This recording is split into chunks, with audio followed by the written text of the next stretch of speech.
أجمعين. أما بعد فأعوذ بالله من الشيطان الرجيم.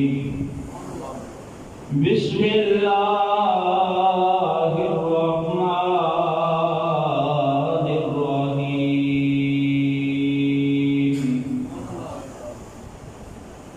ولنبلونكم بشيء من الخوف والجوع ونقص من الأموال والأنفس والثمرات وبشر الصابرين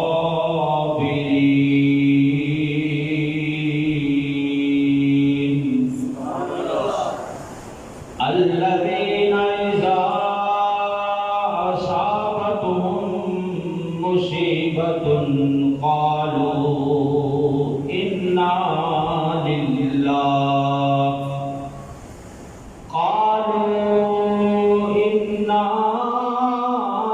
لله وإنا إليه راجعون.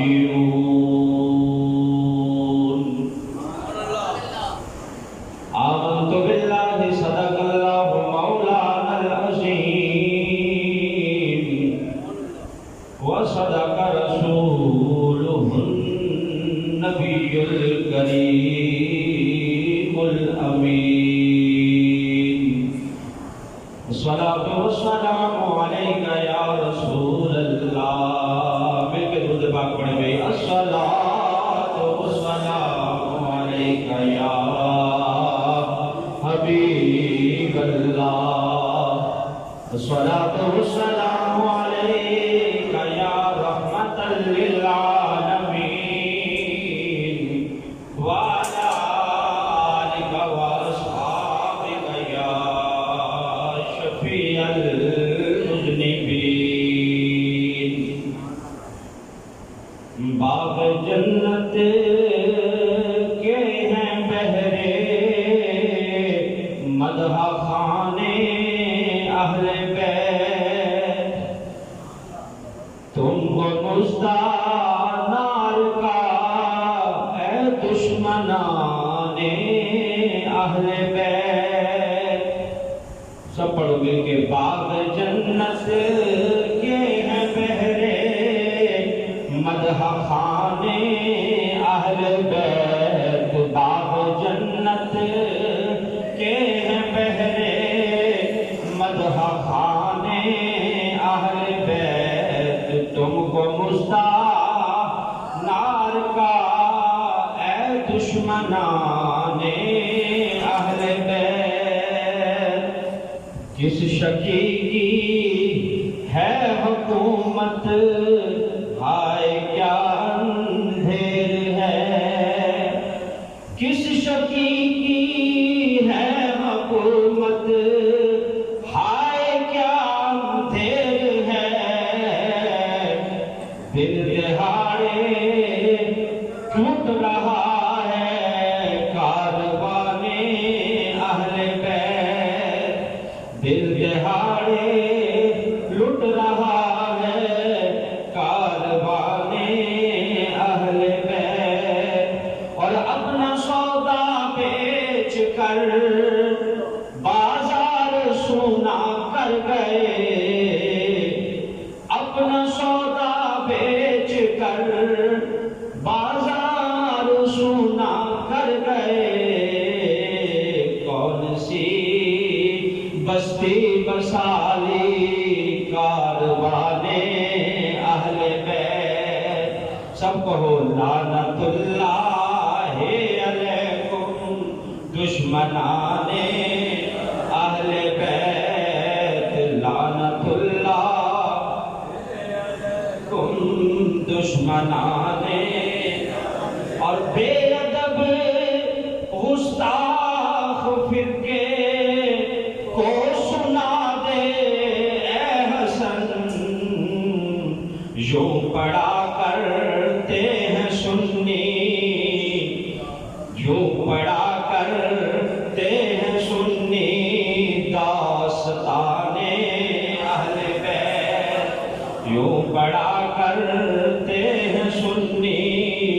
داستان اہل بیت لعنت اللہ علیکم دشمنان اہل بیت۔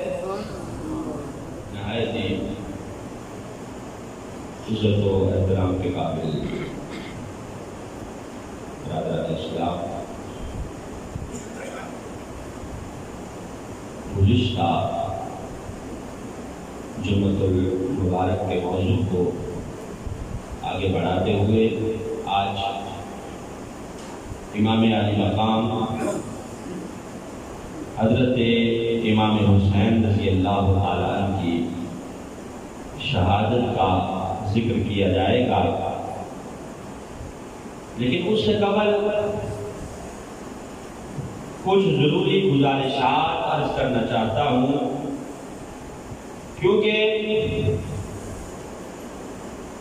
سوشل میڈیا پر آپ احباب نے دیکھا ہوگا کہ محرم الحرام کی مجالس میں دوسرے طبقہ کے لوگوں نے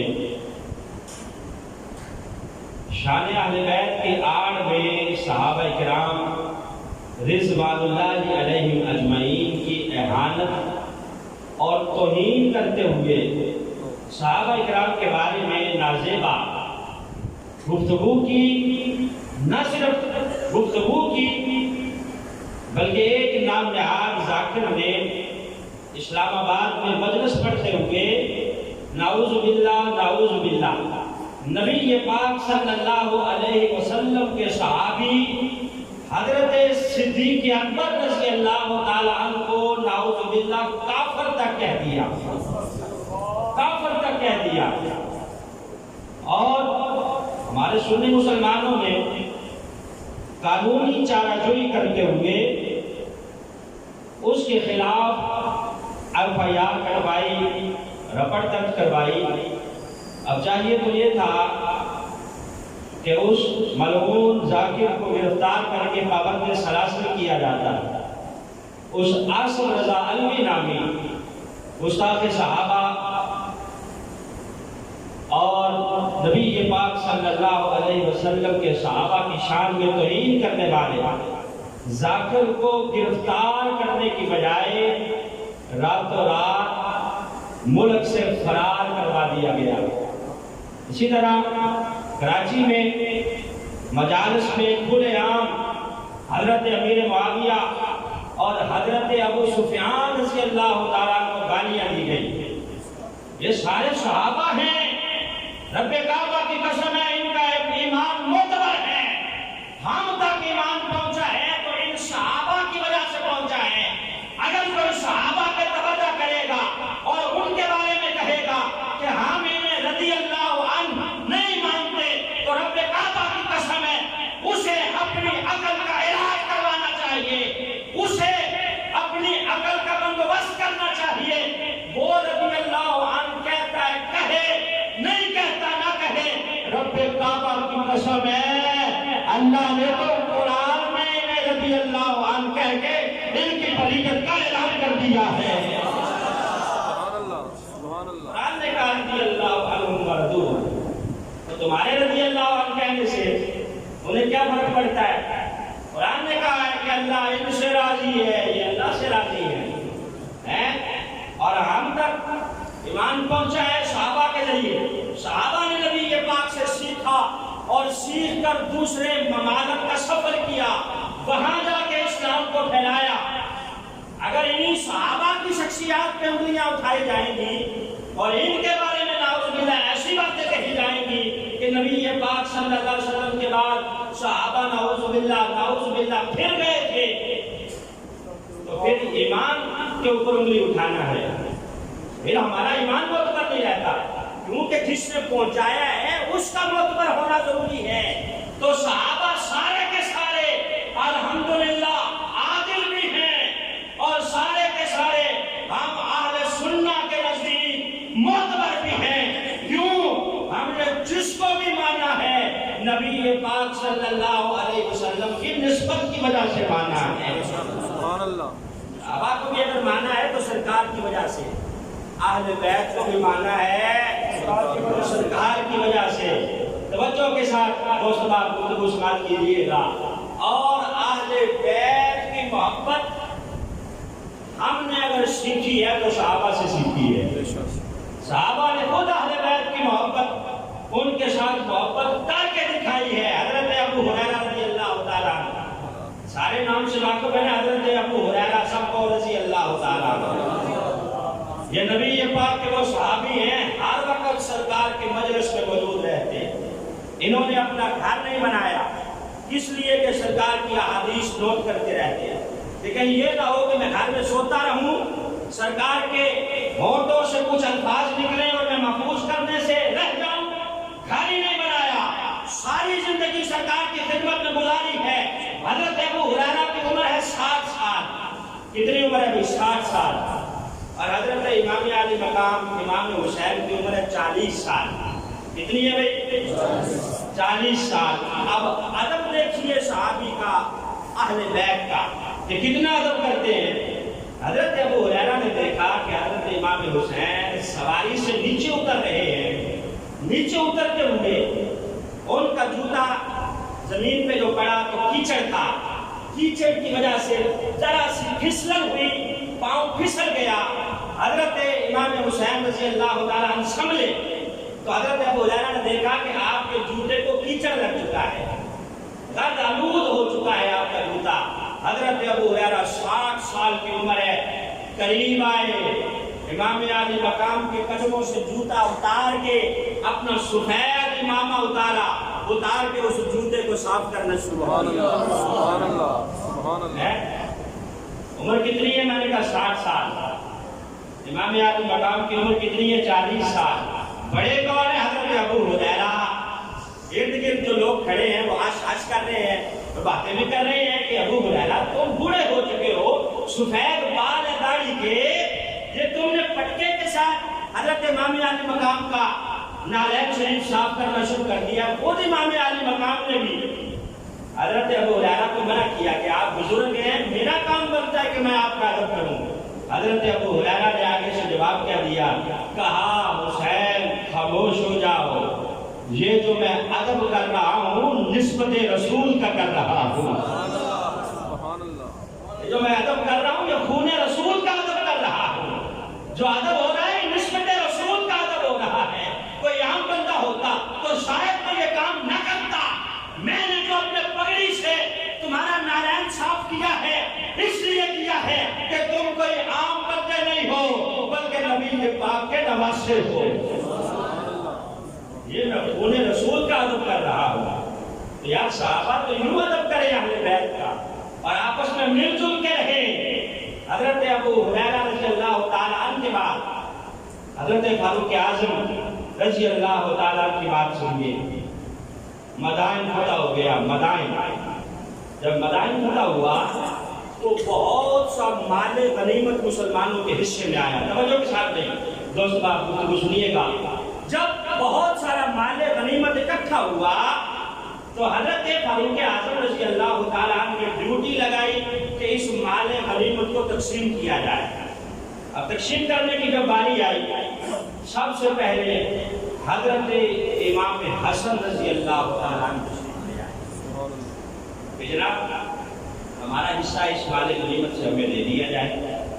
حضرت فاروق اعظم رضی اللہ تعالیٰ عنہ آپ نے حضرت امام حسن کی تعریف کی کہ مرحبا مرحبا، شکریہ جناب آپ تشریف لائے، یہ سب کچھ آپ کے صدقے سے ہے، آپ کے نانا کی وجہ سے اللہ نے ہمیں عزت عطا فرمائی ہے، بڑی مہربانی آپ تشریف لائے۔ تقسیم کرنے والے کو کہا کہ 1000 درہم امام حسن کو دے دیا جائے۔ 1000 درہم دے دیا گیا، آپ تشریف لے گئے، امام حسین آ گئے۔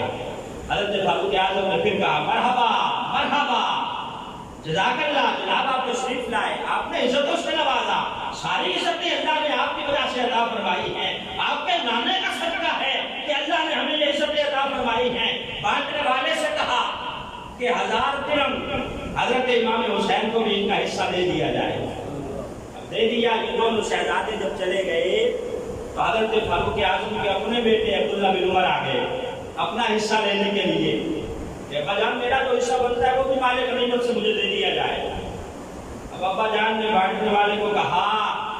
بانٹنے والے میرے بیٹے عبداللہ کو بھی 500 درہم اس کا حصہ دے دیا جائے. کتنا؟ جو ہے نا بھائی، پہلے کتنا دیا دونوں کو؟ 1,000 درہم. اپنے بیٹے کی باری آئی تو کہا اس کو 500 درہم اس کا حصہ دے دیا جائے. اب حصہ لے کے حضرت عبداللہ چلے تو گئے، لیکن رنجیدہ تھے دل ہی دل میں، یار ان دونوں کو 1000 ملا، مجھے صرف 500 ملا. حالانکہ میں اس وقت سے جنگوں میں شرکت کر رہا ہوں جب ابھی یہ دونوں شہزادے چھوٹے تھے. حضرت عمر سے پوچھ ہی لیا ہاتھ باندھ کے کہ ابا جان ایک بات عرض کروں، اگر آپ ناراض نہ ہو. آپ پوچھو بیٹا کیا بات ہے؟ ابا جان آج جو آپ نے مال غنیمت تقسیم کیا ہے، حسنین کریمین کو 1000 درہم دیا اور مجھے صرف 500 درہم. میں اس کی وجہ پوچھ سکتا ہوں؟ مجھے 1000 کیوں نہیں ملا، ان کو 500 کیوں نہیں ملا میرے برابر؟ حضرت عمر کہنے لگے کہ تم ان دونوں کی برابری کرتے ہو، تمہارا اور ان کا موازنہ کیا ہے؟ جلال میں آ گئے جناب عمر رضی اللہ تعالیٰ، کہا تمہارا اور ان کا موازنہ کیا ہے؟ تم ان کی برابری کرتے ہو، بتاؤ کیا تمہاری ماں کا نام فاطمہ ہے؟ تمہاری ماں ہے ان کی ماں جیسی؟ کہا تمہارا باپ ہے ان کے باپ جیسا؟ ایک رشتہ گنوایا حضرت فاروق اعظم نے. کہا تمہارا نانا ہے ان کے نانا جیسا؟ تمہاری یہ ضرورت ہے تم ان کی برابری کرو. تمہاری خالہ ہے ان کی خالہ جیسی، تمہارا چچا ہے ان کے چچا جیسا، تمہارا ماموں ہے ان کے ماموں جیسا. ایک رشتہ گنوا کے کہا رب کعبہ کی قسم ہے عبداللہ تمہارا اور ان کا کوئی موازنہ نہیں ہے. اللہ نے یہاں بھی انہیں عزت عطا فرمائی ہے، وہاں بھی عزت عطا فرمائے گا. صحابہ تو یوں آپس میں شیر و شکر ہیں اور اہل بیت سے یوں محبت کر رہے ہیں. حضرت فاروق اعظم خطبہ دے رہے ہیں، توجہ بھی دوست بات کی، خطبہ دے رہے ہیں، جمعہ کا دن ہے. حضرت امام حسین ابھی چھوٹے ہیں، تشریف لائے. آتے جناب عمر سے کہا کہ عمر اترو میرے نانا کے ممبر سے نیچے. توجہ، آگے کون جنا بیٹھا ہے؟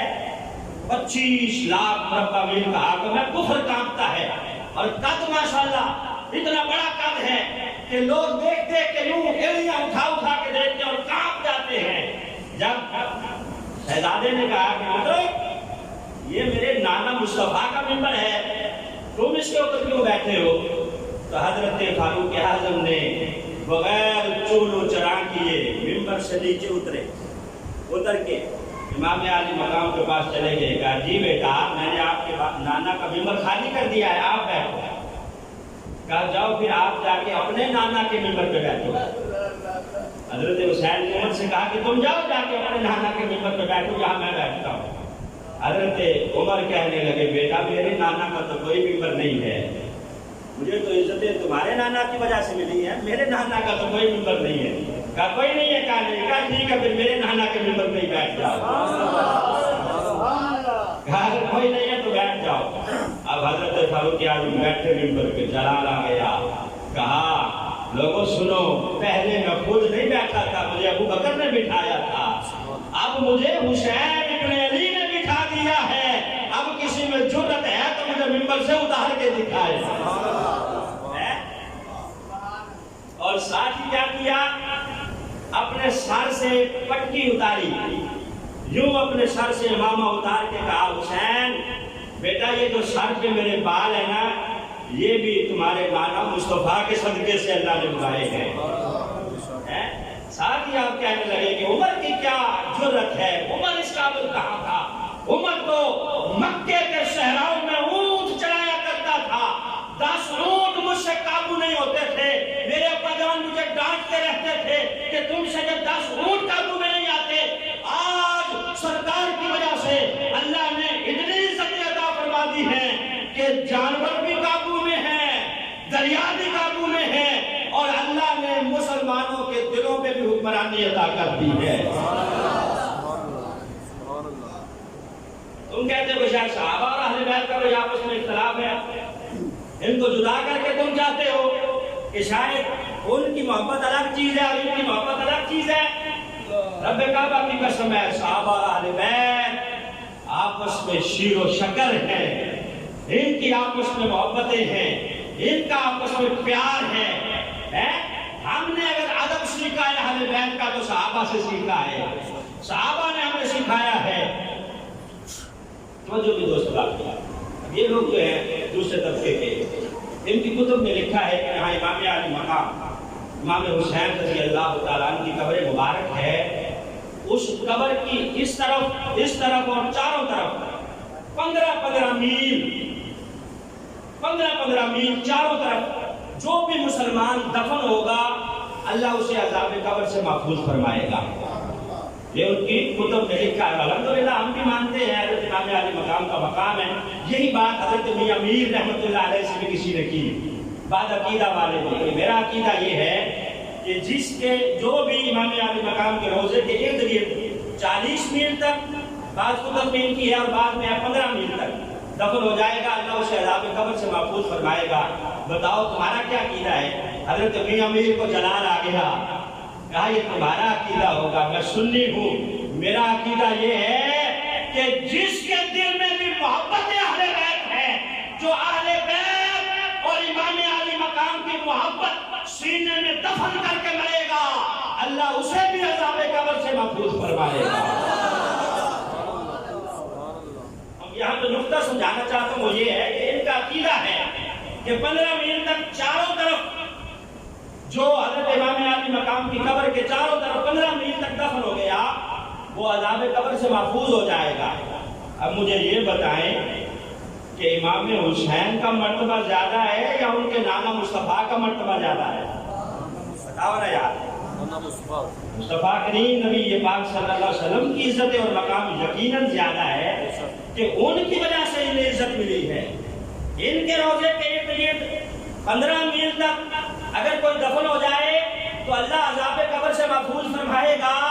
جو سرکار کی قبر انور کے ساتھ 15 صدیوں سے لیٹے ہوئے ہیں، رب کعبہ کی قسم ہے ان کا مقام کیا ہوگا.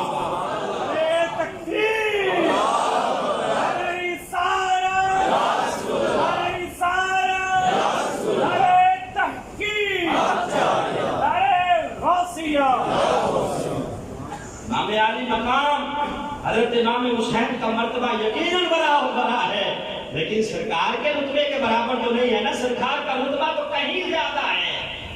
اگر ان کا مقام یہ ہے کہ ان کے روزے کے ارد گرد دفن ہونے والا وہ عذاب قبر سے محفوظ رہتا ہے، تو نبی پاک نے جنہیں پہلو میں سلایا ہوا ہے، شاہ نصیر نے کہا نا کہ نام آتے ہی بکر و عمر کا تو مچلتا ہے، وہ پہلو میں سلائے ہوئے ہیں. کیوں مچلتا ہے؟ وہ پہلو میں سلائے ہوئے ہیں. سرکار نے تو انہیں پہلو میں سلایا ہوا ہے.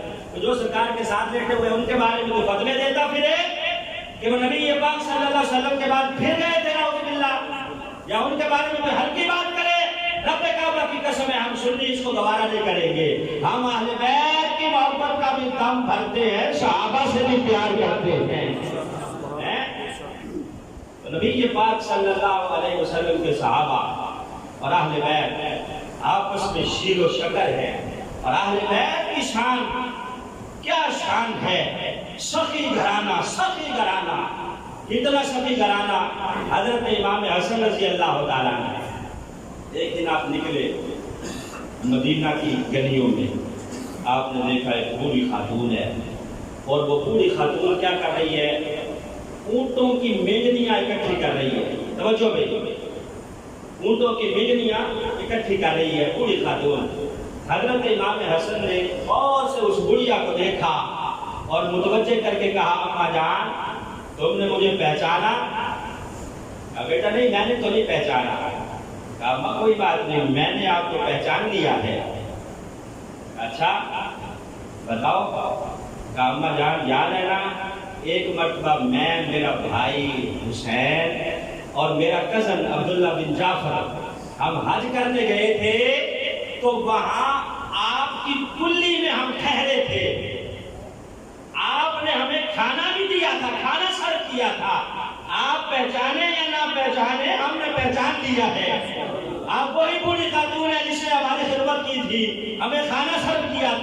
لہذا اب یہ میرے ہاتھ بنے اما جان آپ میرے گھر تشریف لائیے۔ حضرت امام حسن اس بوڑھی خاتون کو جو آئی ہے آؤٹ سائڈر ہے، مکہ کے پاس کے آئی ہے، مدینے میں کوئی یہاں جاننے والا نہیں، جب آئی ہے سب سے زیادہ غریب ہے، اونٹوں کی سوکھی مینگنیاں اکٹھی کر کر کے فروخت کرتی ہے۔ امام حسن نے پہچانا، گھر لے گئے، اما جان اس وقت آپ نے میری خدمت کی تھی، اب میرا دل کرتا ہے کہ میں 1000 بکریاں آپ کو تحفے میں دوں، 1000 بکریاں مجھ سے لے جاؤ تحفے میں، صرف 1000 بکریاں ہی نہیں کہا 1000 دینار بھی میری طرف سے تحفہ لے جاؤ۔ کتب سیر کے اندر یہ بات موجود ہے۔ حضرت امام حسن نے تحفہ عطا کر کے کہا اما جان آؤ میں اپنے بھائی حسین سے بھی تمہیں ملاتا ہوں۔ میں ابھی بوڑھی خاتون حضرت امام حسن سے حسین سے ملنے گئی تو حضرت امام حسین نے بھی جب تعارف ہوا تو آپ نے بھی کہا کہ 1000 بکریاں میری طرف سے بھی، 1000 دینار میری طرف سے بھی۔ عبداللہ بن جعفر کے پاس جب گئی تو حضرت عبداللہ بن جعفر نے کیا کہا میں بھی پیچھے نہیں رہوں گا، تم نے اس وقت ہماری خدمت کی تھی، ان دونوں نے 1000 دی ہیں تو ان دونوں کے برابر 2000 بکریاں میں بھی تمہیں تحفے میں دیتا ہوں، 2000 دینار بھی دیتا ہوں۔ اب غلام بھی دیے گئے۔ جب یہ بوڑھی نکلی ہے مدینے سے تو سب سے زیادہ امیر عورت تھی، جب آئی تھی غریب تھی، جب گئی ہے تو امیر عورت بن کے گئی ہے۔ یہ سخی گھرانہ ہے، رب کعبہ کی قسم جب مال لٹانے پہ آتے ہیں تو اس طرح لٹا دیتے ہیں، اور جب جانے دینے پہ آتے ہیں ننھا علی اصغر بھی نہیں دیکھتے، جوان علی اکبر بھی نہیں دیکھتے، نہ بھتیجے دیکھتے ہیں نہ بھانجے دیکھتے ہیں، بلکہ خود بھی امام علی مقام میدان میں اتر کر سجدے میں سر رکھ کے ٹکا کے بتا دیتے ہیں کہ لوگوں ہم رضا والے ہیں، ہم اللہ کی قضا پہ راضی ہیں۔ نعرہ تکبیر، نعرہ رسالت، نعرہ حیدری۔ عجیب رونا دھونا لوگوں نے مچایا ہوا ہوتا، پانی نہیں ملا، یہ ہو گیا وہ ہو گیا۔ اگر یہ ایک مرتبہ دعا مانگ دیتے، پانی مانگ لیتے اللہ سے تو کیا پانی ان سے دور تھا؟ فرات کی نہر قدموں میں آ جاتی، لیکن کیا اللہ کی رضا پہ راضی ہے اور رضا کے پہاڑ پہ کھڑے ہیں۔ حضرت خواجہ غوث رحمت اللہ علیہ، غلام غوث رحمت اللہ علیہ، آپ بیٹھے ہیں مریدوں کو سمجھا رہے ہیں، آل رسول ہیں، کیا سمجھا رہے ہیں؟ کہا میرے مریدین میں تمہیں بتاؤں جنت میں ایک درخت ہوگا، ایک ماں کی مسافت ہوگی، اس کا اتنی لمبائی ہوگی، اس کے اوپر جو پھل لگا ہوا ہوگا جنت کی ایک مرتبہ کھا لے گا تو اس کی لذت اس کے دل سے نہیں جائے گی، اتنا لذیذ ہوگا۔ ایک مرید اٹھ کے کہنے لگا پیر صاحب میں عرض کروں؟ کہا عرض کرو۔ کہا جناب یہ جزا ہوگی یا سزا ہوگی؟ 1 میل اونچا درخت، اس کے اوپر کون چڑھے گا اور اتنی مدت کے بعد اتارے گا پھر کھائے گا؟ اب حضرت خواجہ غلام غوث رحمت اللہ علیہ آل رسول ہیں، آپ نے کہا تم سمجھے ہی نہیں ہو، جہاں آپ بیٹھے تھے نا وہاں سامنے شہتوت کا درخت لگا تھا۔ کہا سمجھو بات کو، جب جنتی کا دل چاہے گا نا وہ پھل کھانے کو، آپ نے اس شہتوت کی طرف یوں اشارہ کیا کہ وہ یوں اشارہ کرے گا اور پھل اس کی گود میں آ جائے گا۔ جب آپ نے سمجھانے کے لیے یوں اس شہتوت کی طرف اشارہ کیا نا، اس شہتوت نے حضرت خواجہ صاحب کی طرف جھکنا شروع کر دیا۔ اور میں میں سمجھانے کے لیے کہہ رہا تھا، تو آج جو آپ کے بچوں کے بچے ہیں مدتوں بعد وہ اشارہ کریں تو رخت آ جائے، رب کعبہ کی قسم ہے امام علی مقام اگر پانی مانگتے، اللہ سے درخواست پیش کر کے دعا مانگتے تو کیا نہر فرات آپ کے قدموں میں نہ آ جاتی؟ عجیب رونا دھونا، اور لوگوں کو جو ہے وہ قصہ و داستانیں سنا کر۔ بات یاد رکھیں کہ سود شریعت میں کتنے دن جائز ہے؟ توجہ، کتنے دن جائز ہے؟ 3 دن سود جائز ہے، وہ بھی جائز ہے، واجب نہیں ہے، حکم نہیں ہے، اس کا حکم کس کا ہے؟ صبر کا۔ یا ایھا الذین آمنوا استعینوا بالصبر والصلاۃ، صبر کرو صبر کرو صبر کرو۔ سود 3 دن جائز ہے، سوائے اس عورت کے جس کا خامن فوت ہو جائے، وہ 40 دن 4 ماہ 10 دن عدت میں ہوتی ہے، تو اس دوران وہ شوق کر سکتی ہے، یعنی بنا سگار نہیں کر سکتی۔ عام جو مسلمان ہے وہ 3 دن شوق کرتا ہے، اس کے بعد اسے شوق کی اجازت نہیں ہے۔ وہ جو شوق 3 دن جس کی اجازت ہے نا، اس میں بھی آہو بقا کرنے کی اجازت نہیں ہے۔ اس سے شریعت نے منع فرمایا ہے کہ اس میں کوئی نوحہ خانی کرے، ماتم کرے یا اپنا سینہ پیٹے، نہیں۔ نبی یہ پاک نے فرمایا جو خاتون نوحہ کرتی ہوئی مر گئی، اس نے توبہ نہیں کی، جب وہ قیامت کے دن اٹھے گی اسے تارکور کی قمیص پہنائی جائے گی اور گندک کی سلوار پہنائی جائے گی۔ تارکور کیا ہے؟ یہ جو لک ہوتی ہے جو آپ ڈالتے ہیں سڑکوں کے اوپر پگھلا کے، اسے پگھلا کے اس کے جسم پہ پہنا دیا جائے گا، گندک کی سلوار اس کو پہنائی جائے گی۔ جو آہ بقا کسی غم اور تکلیف کی وجہ سے جس نے آہ بقا کیا، ہائے ہائے کیا، جس کا گاؤں کے اندر بین کرتی ہیں خواتین، پیٹتی ہیں، اگر کوئی صدمہ ہو جائے بال کھول دیتی ہیں، ایسا کرنے سے شریعت مطہرہ نے منع کیا ہے۔ نبی کے پاک تشریف فرماتے، ایک طرف حضرت امام حسین ہیں، ایک طرف آپ کے بیٹے حضرت ابراہیم ہیں، چھوٹے ہیں دونوں شہزادے۔ جبریل آ گئے، آپ دونوں سے پیار کر رہے ہیں، جبریل آ گئے، یا رسول اللہ ان دونوں کو اللہ آپ کے ساتھ اکٹھے نہیں رہنے دے گا، ایک کو اللہ اٹھانا چاہتا ہے، اب آپ کی مرضی ہے، جسے آپ رکھنا چاہیں رکھ لیں، جسے آپ اللہ کی بارگاہ میں بھیجنا چاہیں بھیج دیں۔ نبی پاک صلی اللہ علیہ وسلم نے تھوڑی دیر سوچنے کے بعد میں اپنے بیٹے ابراہیم کو حسن امام حسین رضی اللہ تعالیٰ عنہ پہ قربان کرتا ہوں۔ 3 دن کے بعد آپ کے بیٹے حضرت ابراہیم فوت ہو گئے۔ اب جب بھی حضرت امام حسین آتے آپ یوں بازو کھول دیتے اور آپ فرماتے یہ میرا شہزادہ وہ ہے جس کے اوپر میں نے اپنے بیٹے ابراہیم کو قربان کیا ہے، اپنے بیٹے ابراہیم کو قربان کیا ہے۔ توجہ بھائی، جب آپ کے بیٹے حضرت ابراہیم کا وصال ہوا، لاش پڑی ہوئی ہے، نبی پاک صلی اللہ علیہ وسلم کی آنکھوں میں آنسو ہیں۔ فطرت کا تقاضا ہے کہ آنکھوں میں آنسو آ جاتے ہیں، آنسو بہا لینا اس سے منع نہیں کیا گیا۔ اگر امام عالی مقام کے غم میں کسی کی آنکھیں جھلک پڑے تو وہ یقیناً ثواب کا باعث ہے، اجر کا باعث ہے۔ نبی پاک صلی اللہ علیہ وسلم کی آنکھوں میں آنسو ہیں۔ سرکار نے فرمایا بیٹا ابراہیم تم جا رہے ہو، میری آنکھوں کے کٹورے جھلک رہے ہیں، لیکن اس دوران بھی میں وہی کچھ کہوں گا جس سے میرا رب راضی ہے، ناراضگی والے کوئی کلمات نہیں کروں گا، یعنی الحمدللہ یا اللہ تیری رضا ہے، تم نے دیا تھا تم نے لے لیا، تیرا مال تھا تم نے لے لیا، یہ کہہ دینا انا للہ و انا الیہ راجعون۔ تو صدمہ اور شوق کی 3 دن اجازت ہے، کیوں؟ تاکہ بندہ اپنا اگر کوئی غم کرنا چاہے، اپنے دل کو ہلکا کرنا چاہے تو ان دنوں میں کر لے۔ بعد میں اجازت نہیں ہے، کیوں اجازت نہیں ہے؟ اگر کوئی بعد میں بھی آہو بقا کرتا ہے اس کا مطلب ہے وہ اللہ کی رضا پہ راضی نہیں ہے، کیونکہ جو اللہ نے دکھ پہنچایا ہے وہ اللہ رب العزت کی طرف سے آیا ہے، اور اللہ رب العزت اپنی مرضی سے پہنچاتا ہے، اللہ کی رضا ہوتی ہے اس میں۔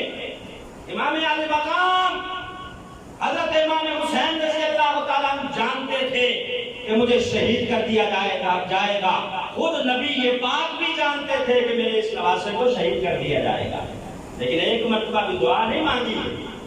کچھ نادان یہ بھی کہتے ہیں کہ اگر انہیں کوئی اختیار ہوتا تو اپنے نواسے کو بچا لیتے، شہید ہونے سے بچا لیتے، بچا کیوں نہیں سکے؟ اس کا مطلب ہے ان کے پاس اختیار ہی نہیں ہے۔ ظالموں ان کو تو پتا تھا، لیکن یہ اعتراض تو تب ہو نا جب انہوں نے دعا مانگی ہو، اللہ سے عرض کی ہو کہ یا اللہ میرے نواسے کو بچا لے، پھر اللہ نے نہ بچایا ہو، بلکہ وہ جانتے ہیں سب کچھ، پھر بھی اللہ کی رضا پہ راضی ہیں۔ وہ یہ بتانا یہ چاہتے ہیں کہ لوگوں جو رضا کے پہاڑ پہ کھڑا ہو جاتا ہے اللہ دنیا میں بھی اسے بلند فرماتا ہے، آخرت میں بھی بلند فرمائے گا۔ حضرت امام عالی مقام نے سارا کنبہ لٹا دیا، سارا گھر قربان کر دیا، آخرکار خود میدان عمل میں جب اترنے لگے اپنی بہن زینب کے حجرے میں تشریف لے گئے، دیکھا کہ بہن قرآن کی تلاوت کر رہی ہے، اپنے بچوں اون و محمد کو قربان کر کے، بھتیجوں کو بھائیوں کو قربان کر کے پھر بھی اگر کوئی قرآن پڑھتا ہے تو یہ سیدہ زینب کا ہی جگر ہو سکتا ہے۔ قرآن پڑھ رہی ہے، حضرت امام علی مقام آگے کہا بہن میں جا رہا ہوں لیکن تمہارے اوپر بڑی ذمہ داری ہے میرے بعد۔ کہا جی بھائی حکم۔ کہا خبردار میرے بعد آہو بکا نہیں کرنا، بے صبری نہیں کرنی، سینہ گوبھی نہیں کرنی، ماتم نہیں کرنا، سر نہیں کھولنا، چیخیں نہیں مارنی، صبر کرنا ہے۔ آگے سے سیدہ زینب کیا کہتی ہیں؟ کہا بھائی فکر نہ کریں، فکر نہ کریں، جو خون آپ کی رگوں میں دوڑ رہا ہے وہی میری رگوں میں دوڑ رہا ہے۔ یہ الگ بات ہے کہ آپ کے سر پہ نانا مصطفیٰ کی پگڑی ہے تو میرے سر پہ دوپٹہ ہے تو سیدہ فاطمہ الزہرا کا ہے۔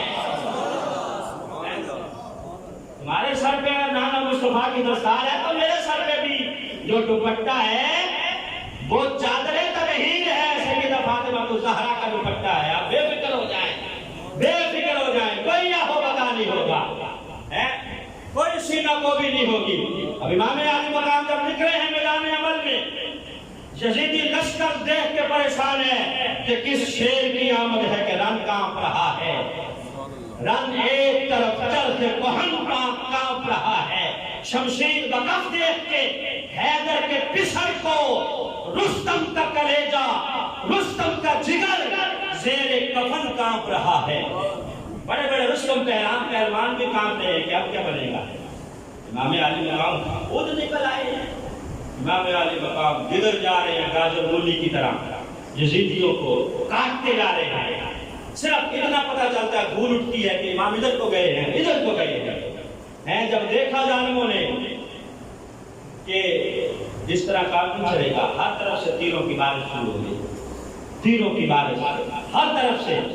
امام علی مقام رضی اللہ تعالیٰ عنہ جب کی تو یقیناً فرشتے بھی دیکھ رہے ہوں گے اور کہہ رہے ہوں گے کہ یہ کون سی وقار ہے، بلا کا شاہ سوار ہے، سارا جسم نازنی چھدا ہوا کٹا ہوا پھر بھی ہے کافروں کے سامنے ڈٹا ہوا۔ یہ بے یقین حسین ہے، نبی کا نور عین ہے، یہ بے یقین حسین ہے، نبی کا نور عین ہے۔ امام علی مقام پہ حملہ جو کیا، آپ گھوڑے سے نیچے اترے، پھر بھی نظر ٹارگٹ پہ ہے، اور ٹارگٹ کیا ہے کہ جاتے جاتے بھی اللہ کی بارگاہ میں سجدہ ریزی ہو جائے۔ اس وقت جب تیروں کی برسات ہو، اس وقت کو سجدہ کرنا آسان ہے بھائی۔ یہاں مسجد میں ایسی چل رہے ہوتے ہیں تو پھر بھی ہمارے جو نمازیوں کی تعداد ہے وہ آپ نہ ہی پوچھیں تو بہتر ہے۔ وہ اللہ جتنا بڑا ہے، اگر وہ سب گھروں میں سے ایک نمازی بھی آئے تو ہماری یہ تینوں منزلیں بھر جائیں۔ لیکن یہاں حالات سازگار ہیں، الحمدللہ، اے سی چل رہے ہیں، ٹھنڈا ماحول ہے، سب کچھ میسر ہے، پھر بھی ہم کہتے ہیں دین پہ چلنا بڑا مشکل ہے۔ ہاں جی، بڑا مشکل ہے دین پہ چلنا، کیونکہ تم نے قربانی کوئی نہیں دی، اس لیے کہتے ہیں کہ آج کے دور میں دین پہ چلنا بڑا مشکل ہے۔ بتاؤ اب چلنا مشکل ہے یا تب چلنا مشکل تھا؟ ٹارگٹ پہ نظر ہے، نیچے اترے، سر سجدے میں رکھا اور سبحان ربی الاعلیٰ کی صدائیں بلند کی کہ یا اللہ میں تیری رضا پہ راضی ہوں، میں تیری رضا پہ راضی ہوں، الحمدللہ علی کل حال، الحمدللہ علی کل حال۔ قربانی دی، گھر لٹا دیا، سب کچھ لٹا دیا۔ ادھر 22,000 کا لشکر ہے، 22,000 کا لشکر ہے، گھر قربان ہو گیا، سب کچھ قربان ہو گیا، پھر بھی وہ 22,000 کا لشکر بھی یزید کے سامنے جھکا نہیں سکا، جھکا نہیں سکا۔ ادھر سب کچھ قربان ہو گیا، یہ ساری قربانیاں رب کے آگے جھکنے سے روک نہیں سکی۔ توجہ نہیں کیا آپ نے؟ رب کے آگے جھکنے سے ساری قربانیاں اور 22,000 کا لشکر بھی روک نہیں سکا، اور ادھر یزید کے آگے کوئی جھکا نہیں سکا۔ کسی نے کیا خوب کہا کہ سر حسین سر نیزہ سر بلند رہا، اور سر یزید بر سر تخت سر نگو ہی رہا، کہ وہ تخت پہ بیٹھ کے شرمندہ ہے، سر جھکا ہوا ہے، مگر مچ کے آنسو بہا رہا ہے کہ یہ میں کیا کر بیٹھا۔ امام علی مقام کا سر ہے سر حسین سر نیزہ سر بلند رہا، وہ نیزے کی نوک پہ چڑھ کے بھی بلند ہے، جہاں سے گزرتا جا رہا ہے رب کا قرآن پڑھتا جا رہا ہے۔ اور اس نقطے پہ بھی توجہ کریں، ابن زیاد اور یزید کے دربار میں سر پہنچا ہے، دھڑ نہیں پہنچا، سر پہنچا ہے، دھڑ نہیں پہنچا، کیوں کہ کہیں ایسا نہ ہو کہ شہادت کے بعد یزید میت کا ہاتھ اپنے ہاتھ میں دے کے کہے لے زندہ تھا تو تم نے نہیں دیا، میں نے بعد میں اپنے ہاتھ میں ہاتھ دے لیا ہے۔ تو اللہ رب العزت کی کرمی دیکھیں، دھڑ یعنی آپ کا ہاتھ کربلا میں ہے اور سر مبارک نیزے کی نوک میں چڑھ کے یزید کی دربار میں گیا ہے۔ سارے یزیدی کہہ رہے ہوں گے ہائے حسین ہائے حسین، اگر یزید کی بیعت کر لیتا سر بچ جاتا، بیعت کر لیتا گھر بچ جاتا، بیعت کر لیتا کنبہ بچ جاتا، بیعت کر لیتا بچے بچ جاتے۔ ادھر سیدہ زینب کہہ رہی ہوگی ہائے نہیں بلکہ واہ حسین واہ حسین واہ حسین، تو نے ساتھ دے کے بتا دیا، تو نے رب کو بھی راضی کر لیا، مصطفیٰ کو بھی راضی کر لیا۔ یزیدی کہہ رہے تھے ہائے حسین، آج بھی آپ دیکھیں ہائے حسین کدھر ہے اور واہ حسین کدھر ہے؟ واہ حسین ابن علی، واہ حسین ابن علی، اے سیدہ زینب کہہ رہی ہوگی واہ حسین واہ حسین، تو نے سر دے کے اللہ کو راضی کیا، اس کے رسول کو راضی کیا۔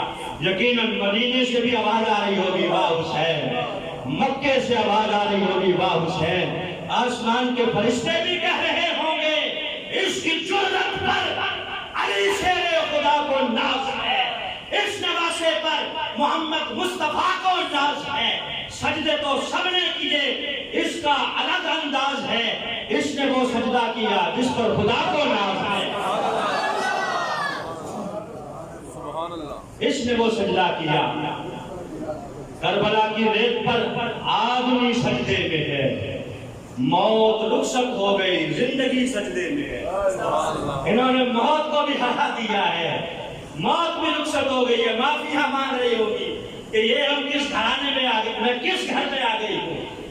کربلا کی ریت پر آدمی سجدے میں ہے، موت رخصت ہو گئی، زندگی سجدے میں ہے، اور کربلا کی ریت پر سجدہ جو کیا ابن علی نے، یہ اسی سجدے میں ہے جو رہ گیا تھا وقت فجر علی کا۔ حضرت علی نے ایک سجدہ کیا تھا، فجر کی نماز میں شہید ہو گئے تھے، دوسرا سجدہ آپ کے بیٹے امام علی مقام نے کربلا کی ریت پہ کیا۔ اور میں نے پچھلے جمعے بھی کہا تھا کہ سجدے میں جاتے ہوئے سب نے دیکھا، سر اٹھاتے ہوئے کسی نے نہیں دیکھا ہے، سر کٹا دیا امام علی مقام نے۔ ہم سلام پھیرتے ہیں تو ہماری نماز مکمل ہو جاتی ہے، امام علی مقام نے سر نہیں پھیرا، سلام نہیں پھیرا، گویا آج بھی آپ نماز میں ہیں اور اللہ آپ کو نماز کا ثواب عطا فرما رہا ہے۔ جس حالت میں کوئی شہید ہوتا ہے اسے وہ ثواب دیا جاتا رہتا ہے، کیونکہ حج کرنے گیا ہے، رستے میں شہید ہو گیا ہے، مرنے کے بعد بھی اس کے نامہ اعمال میں حج کا ثواب لکھا جاتا رہے گا۔ تو آج بھی امام علی مقام نماز میں ہے اور ہمیں یہ پیغام دے کے گئے ہیں، سنو درس کربلا بھی سنو، کربلا کا درس بھی سنو۔ یہ نہیں ہے کہ محرم آئے تو 10 دن ہم کربلا والے بن جائیں اور باقی سارا سال ہم یزید والے رہے۔ یزید کا جو بد عملی کے اندر جس نے اپنے آپ کو جو ہے وہ ڈھانپا ہوا تھا، امام علی مقام نے سر سجدے میں رکھ کے آخری وقت بھی پیغام دیا کہ لوگوں خواہ وقت کتنا ہی کٹھن آ جائے، خواہ حالات کتنے ہی مشکل آ جائیں، خواہ گھر میں کتنی خوشیاں ہو یا غم ہو، جب مسجد سے اذان آ جائے اللہ اکبر، تو یاد رکھنا اس اذان کے لیے میں قربانی دے کے جا رہا ہوں۔ مسجدیں بھی آباد رہنی چاہیے اور اللہ کے گھر بھی آباد رہنے چاہیے۔ الحمدللہ۔